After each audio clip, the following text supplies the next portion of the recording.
Jesus Trilogy, Book 1, The Four Messiahs, Chapter 8. Mary went to work at the shop the next morning. She'd cried all night, and it showed.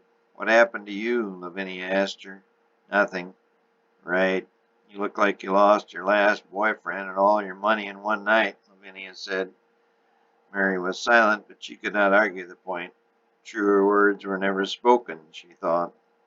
She began to take inventory, forgetting for a moment her troubles. She left at 3 in time to meet the boys coming home from school. They were always glad to see her. She had filled the void left by the death of Rachel, their mother. At least she could work and try to forget all these new events. But she knew the problems would not go away. Fear now gripped her. She was pregnant by some miracle only God knew. It certainly wasn't by a man.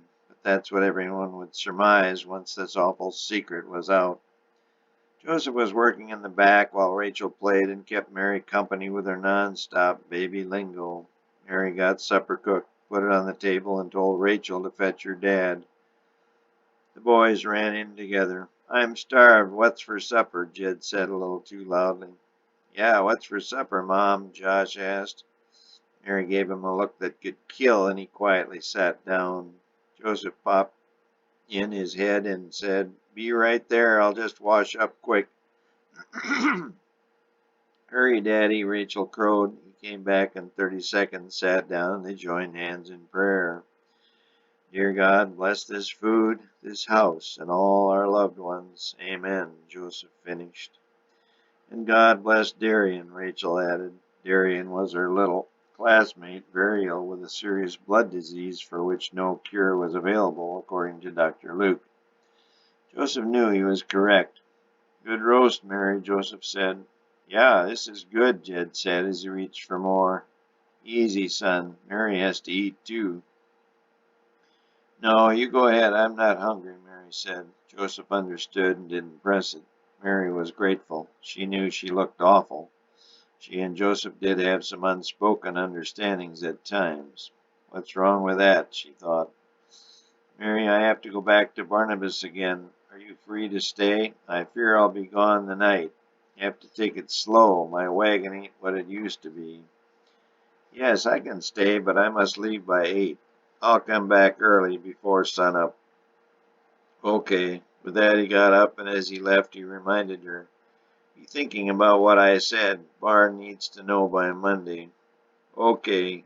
He didn't hear. She collapsed back in the chair in complete despair. Joseph packed up the 2 chests on the cart, securing them much better than the night before, and checked the wheels carefully. All 3 cherubs ran out to see him off. He waved to Mary in the doorway. What a gift from God, he thought. He turned down the narrow rough lane and eased onto the main road. About 100 yards further along the road he noticed a man astride a white horse standing by the side of the road. As he got closer he saw it,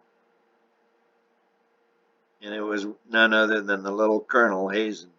Hazen urged his steed forward to block the narrow path. "Joseph, Joseph, Joseph, how are you this beautiful evening?" "Good." "I'm glad to hear that. What can I do for you?" Joseph asked as politely as he could, his blood already beginning to simmer. "Well, now that you mention it, there is something you can do for me," Hazen said. "Did you give my offer any thought?" "Yes." "Well, I think I'll join Barnabas. It's good work and we get along so well," Joseph said calmly. "But my good man, my offer is double his and I'm prepared to go even higher." "Thanks, but I think I'll go with Barn," Joseph said. Hazen steadied his horse. "I really think you ought to reconsider. I'll make it worthwhile for you. I wouldn't want to have you regret that decision." Joseph was now near boiling and said firmly, "Goodbye, Hazen." Hazen knew he had reached Joseph's limit and backed away. He didn't want to tangle with anyone, especially one so strong as Joseph. "Tell that cute little woman of yours hello for me," he said. Joseph was now well past him, and he couldn't turn around. Joseph looked back, but Hazen was already in full gallop. Traffic was light. It was past 7. The wagon creaked but held together. Got down into South Nazareth and eased the horse onto the narrow road leading down to Barnabas' place several blocks to the east. He went past the first street, much smoother than the lane, he mused. Suddenly he was dazed. Something had hit him from behind. Felt like a sledgehammer. Joseph began to see stars and started to sway backward. Two hands clamped around his neck, and he felt an acute choking sensation. He hadn't experienced anything like this since his wrestling days, but he remembered the feeling as if it were yesterday.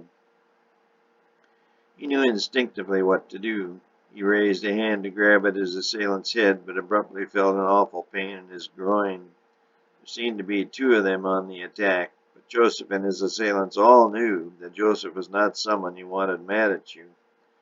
Joseph gave a mighty heave with his powerful legs, and all three crashed down onto the cobblestone street.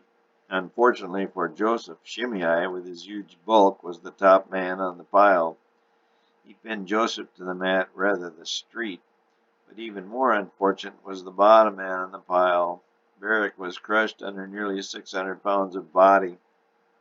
Somehow he extricated himself, and between heavy labored breaths he yelled, "Hold it, you traitor!"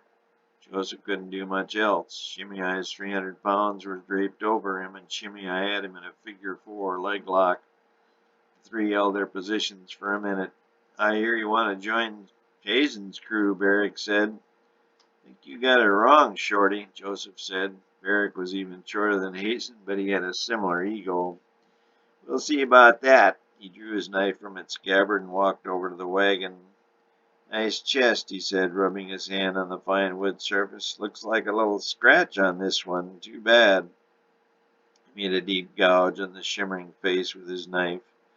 By this time Joseph had recovered his breath and gave a violent twist, loosening the grip of Shimei. He quickly got to his feet and leaped at Barrick, now holding his side in obvious pain. Joseph missed Barrick, but did get one hand on the wagon. Barrick clutched his side, let out a yell, and took off running. Shimei was out of shape and groaned. He had pulled the same old hamstring again. After getting enough distance between himself and Joseph, Barrick turned and urged Shimei to go after Joseph, but it was no use. Shimei lay on the ground in obvious agony, and Barrick's side was beginning to burn intensely. Joseph gave each of them a cold stare and slowly got onto his cart. He urged the horses forward. "You'll regret this decision, Joseph," Barrick yelled, but his voice cracked from the pain. "You will too," Joseph muttered to himself. Barnabas welcomed Joseph. They talked briefly. Joseph told Barnabas his mind was made up. He would sign the contract bright and early in the morning. He had just a few problems to straighten out.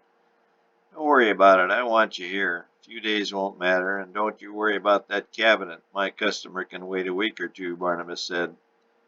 "No, I'll fix it tonight," Joseph insisted. "No, no, get some rest. It can wait." "I couldn't rest until it's repaired. Is your shop open?" "Keys in the back," Barnabas sighed, and then added, "You are a good man, Joseph. God will reward you." "Thanks, Barn. See you in the morning," Joseph said. He worked 4 hours on the cabinet and finished just as the soreness from the earlier confrontation was setting in. A big welt was forming on Joseph's inner thigh. Thank goodness that little devil had missed the important stuff. He collapsed on a big canvas in the corner of the shop and sent up a silent prayer. "Thank you for your protection, and please be close to Mary tonight. I think she needs you." He didn't add, but thought, "So do I."